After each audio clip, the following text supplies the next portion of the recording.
मित्रों, पाकिस्तान के साथ हालिया होने वाली लड़ाई के अंदर इंडिया की ये जो बड़े बड़े दावे हुआ करते थे कि हम बहुत ही कोई पावरफुल मुल्क हैं, मिलिटरली भी, डिप्लोमेटिकली भी, और सारी दुनिया हमारे साथ खड़ी है, मोदी साहब ने पाकिस्तान को अलग थलग कर दिया है। ये तमाम दावे तब धपड़दूस हो गए जब दौरान जंग दुनिया का कोई एक भी मुल्क ओपनली इंडिया के साथ खड़ा नहीं हुआ। ले दे के सिर्फ एक इजराइल था जो कि उनको खुफिया तरीके से वेपन्स देता रहा और उनकी सपोर्ट करता रहा, लेकिन ओपनली उन्होंने भी नहीं कहा कि हम आपके साथ खड़े हुए हैं। किसी गवर्नमेंट की टॉप के ऑफिशियल्स ने ये बात नहीं की। अलबत्ता पाकिस्तान के साथ हमने देखा कि चाइना के टॉप के ऑफिशियल्स ने उनकी ना सिर्फ सपोर्ट की बल्कि अमली इकदाम भी उठाए, प्रैक्टिकल हवालों से भी उन्होंने सपोर्ट की पाकिस्तान की। इसी तरह से हमने देखा कि एर्दोगान साहब जो हैं टर्की के, उन्होंने दौरान जंग ना सिर्फ ये स्टेटमेंट्स दिए कि हम आपके साथ खड़े हुए हैं, बल्कि उनका जो जंगी जहाज़ है, चले सिंबॉलिक ही था, लेकिन कम से कम उन्होंने दुनिया को ये बताया तो सही कि वक्त ज़रूरत हम अपनी नेवी के ज़रिए भी इनकी हेल्प कर सकते हैं। ड्रोन्स भी टर्किश आ रहे थे पाकिस्तान, तो वो भी प्रैक्टिकली पाकिस्तान के साथ खड़े नज़र आए। यही सूरत हाल आज़रबाईजान की थी, यही सूरत हाल ईरान की थी, यही सूरत हाल अफ़गानिस्तान की थी। अफ़गान तालिबान ने पाकिस्तान को ये क्लियर कर दिया कि हमारे बॉर्डर्स पर आपकी जितनी फ़ौज है, यू जस्ट डोंट वरी, इनको भी आप निकाल लीजिए, हमारे बॉर्डर्स इस जंग के दौरान पीसफुल रहेंगे। यानी पाकिस्तान के साथ कई सारे मुल्क खड़े रहे, इंडिया के साथ कोई एक भी मुल्क खड़ा नहीं रहा। इसके अलावा कई सारे गुफअप्स इंडिया ने किए हैं। मिसाल के तौर पर आप देखिए, नरेंद्र मोदी की पार्टी के जो लोग हैं, उन्होंने ये जो पाकिस्तान मुखालिफ जलसे किए वहाँ पर और जुलूस किए और जो भी मुजाहरे किए, उसमें सऊदी अरब के ख़िलाफ़ भी नारेबाजी की गई और सऊदी अरब के भी फ्लैग की डिसरिस्पेक्ट की गई। और इसके अलावा ईरानियों को भी इन्होंने चिढ़ाया। नरेंद्र मोदी की जो प्रोपेगेंडा विंग है बीजेपी का, उसके पैरोल पे मेजर गोरावारिया साहब हैं। मेजर गोरावारिया ने ईरानियों का जो वज़ीर ख़ारजा है, फॉरेन मिनिस्टर, उसको सूअर कह दिया, पिग उनके लिए अल्फाज इस्तेमाल किए। उस पर ईरान और इंडिया के ताल्लुकात ख़राब हुए। फिर इन्होंने फ्रांस वालों को literally they just pissed off France. उन्होंने इनके जो रफ़ाइल गिराए पाकिस्तानियों ने, तो इस पर फ्रांस वाले इनसे नाखुश हैं कि आपकी एयरफोर्स दुनिया की पहली वो नालायक एयरफोर्स है जिनकी वजह से हमारे ये जहाज़ गिरे हैं। हमने कई सारे मुल्कों को रफ़ाइल आज तक भेजे हैं और बैटल टेस्टेड जहाज़ हैं हमारे, आज तक नहीं गिरे थे, पहली मरतबा गिर गए। फिर इजरायली भी इनसे नाखुश हैं, इजरायली नाखुश हैं। अच्छा, इजरायली क्यों नाखुश है? इजरायली कह रहे हैं यार तुमने हमारे जो ड्रोन्स हैं ना, उनको इतना ज़्यादा तुमने मिसयूज़ किया कि नीचे से वहाँ से हम देख रहे थे पाकिस्तानियों ने इंसल्ट की हमारी टेक्नोलॉजी की। उनके जो लोग हैं आम शहरी, जीतरी उठाकर तो हमारे ड्रोन्स गिराते फिर रहे थे, तो क्या हैसियत रह गई हमारी टेक्नोलॉजी की? इस तरह से तो नहीं यूज़ किए जाते। मतलब इजरायली समझ रहे थे कि इनके जो ड्रोन्स हैं वो मिलिट्री टारगेट्स के ऊपर चलाए जाएंगे, लेकिन इन्होंने सिविलियन टारगेट्स के ऊपर जो चलाए हैं तो नीचे से सिविलियन उसको शूट डाउन कर रहे थे। इस पे ज़्यादा बेइज्जती हुई है इसराइल की। अच्छा, ये जो सारी हड़बड़ाहट इंडिया की तरफ से हमें नज़र आई, ये उन वाक़यात के अलावा हैं। इन्होंने ये जो अफ़गानिस्तान के ऊपर मिसाइल डाल दिया, ये क्या शो करता है आपको? हड़बड़ाहट में इन्होंने मिसाइल डाला है ना। उसके अलावा ये जो ईरान है ना, एक इनका मिसाइल जो था वो था तो किसी पाकिस्तान के मिलिट्री टारगेट के ऊपर, लेकिन वो उस मिलिट्री टारगेट को क्रॉस करते हुए ईरान की तरफ निकल गया, ईरान की तरफ निकल गया और ईरान से कुछ ही 100 किलोमीटर दूर यानी पाकिस्तान के इलाके में गिरा है। ये भी इन्होंने किया है। हर जगह लेफ्ट एंड राइट ये मारते फिर रहे थे। इनकी बहुत सारी मिसाइलों की जो एक्यूरेसी उसके ऊपर भी क्वेश्चन मार्क आया। तुर्की के लिए इन्होंने बायकॉट कैंपेन स्टार्ट कर दी, बायकॉट टर्की, इस तरह की मजीद टर्की वालों को गुस्सा दिलाने के लिए। अब बंदा पूछे तुम्हारे बायकॉट करने से क्या होगा भाई?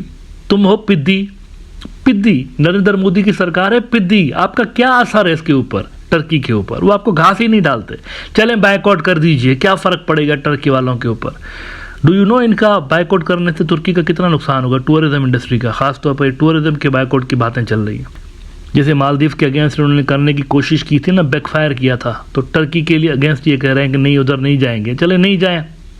2024 में टर्की का जो टूरिज्म का रेवेन्यू था ना, $61.1 बिलियन था साल के अंदर। टर्की ने इतना कमा था। टर्की जो है आपको पता है, बहुत सारी तारीखी वहाँ पर जगहें हैं, बहुत ही खूबसूरत मुल्क है, हिस्टोरिकल कंट्री है।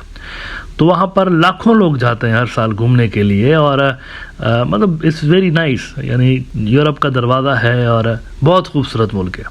तो 61.1 बिलियन डॉलर्स इन्होंने 2024 में कमाए थे टर्की वालों ने। इसमें से इनके तरफ जो टूरिस्ट इंडिया से गए थे वो थे जनाब 3,30,000। अब इस 3,30,000 लोगों ने सिर्फ 314 मिलियन डॉलर्स कंट्रीब्यूट किए थे उनके 61 बिलियन डॉलर के रेवेन्यू में।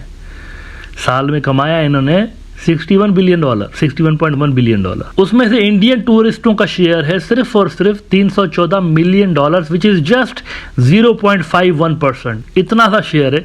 इंडियंस अगर सारे के सारे बैकआउट कर दे, नहीं जाएंगे टर्की, तो इनके टूरिज्म इंडस्ट्री पे असर पड़ेगा 0.51%, विच इज निग्लिजिबल। लिहाजा ये जो सारी बातें हैं ये बेवकूफ़ी है और कुछ भी नहीं है। लेकिन अफसोस की बात तो ये है कि बाकी अंधभक्त तो छोड़िए, इंडियन मीडिया भी लगा हुआ है झूठ फैलाने में।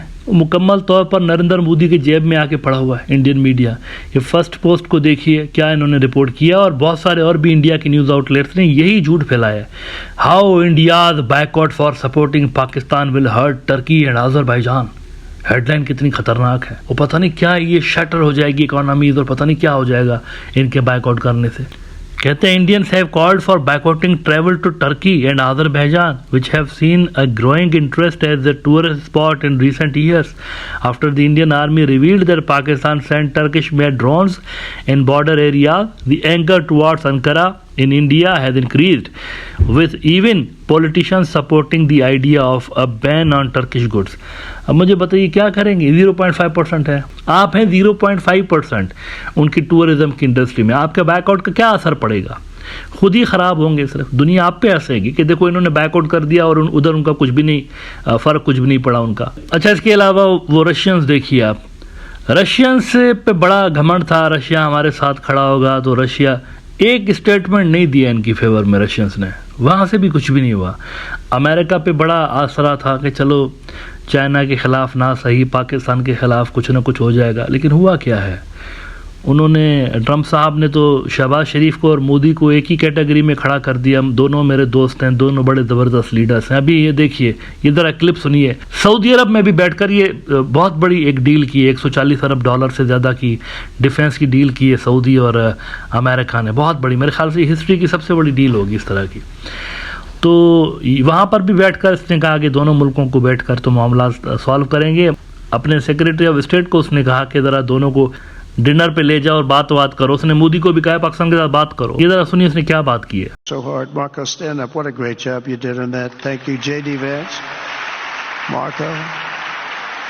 The whole group worked with you, but it was a great job.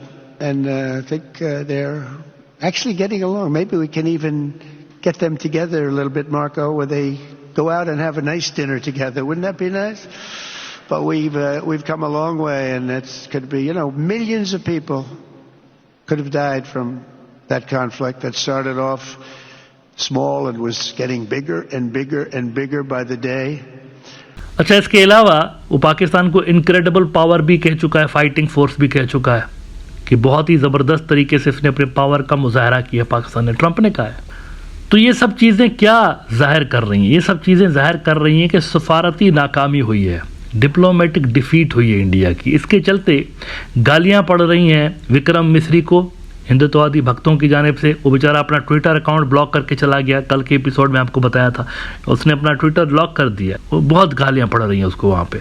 इसके साथ साथ इंडिया ने क्या किया है, विक्रम मिस्री का जो बॉस है एस जयशंकर की सिक्योरिटी उन्होंने अपग्रेड कर दी। ऑलरेडी Z+ सिक्योरिटी थी उसकी, हाईएस्ट लेवल की सिक्योरिटी इंडिया के अंदर यही समझी जाती है, Z+ लेवल की, वो पहले से ही थी। अब मज़ीद इंक्रीज़ कर दी है इस वाक़े के बाद कि हमारे जो हिंदुत्व के दहशतगर्द हैं वो बहुत ही बिखरे हुए हैं। इस फॉरेन पॉलिसी का ये जो डिज़ास्टर हुआ है, ये दुनिया में आइसोलेटेड इंडिया नज़र आया, इस पे जयशंकर पे भी काफ़ी गुस्सा है, तो उसकी सिक्योरिटी बढ़ा दी गई है। CNBC TV 18 रिपोर्ट कर रहा है, external affairs minister S Jaishankar security upgraded with a bullet proof vehicle. Jaishankar 69 already has Z category armed protection from the Central Reserve Police Force. CRPF commandos. He will now have a more security vehicle for his nationwide travels. This came amid heightened tensions between India and Pakistan along the border following the Pahalgam terror attack and Operation Sindoor. इसके अलावा विक्रम मिस्री के भी हवाले से इतलात आ रही हैं कि उसकी भी बेचारे की सिक्योरिटी बढ़ा दी गई है। तो गुस्सा है इंडिया के अंदर कि ये डिप्लोमेटिक फ्रंट्स पे करते क्या रहे हैं इतने साल से लेके। ये जो पपियां झपियां लगी रही थी नरेंद्र मोदी की, तो उसमें क्या नजर तो कुछ भी नहीं आया। यहाँ पे कोई भी नहीं, उधर जहां पर भी जाता था झपियां पाता था उधर लीडरों को। नरेंद्र मोदी का स्टाइल है ना, जिधर जाता गले पड़ जाता। ये परसेप्शन क्रिएट करता था ये मेरे तो दोस्त हैं बहुत ही जबरदस्त, लेकिन आया कोई भी नहीं जब जरूरत पड़ी तो।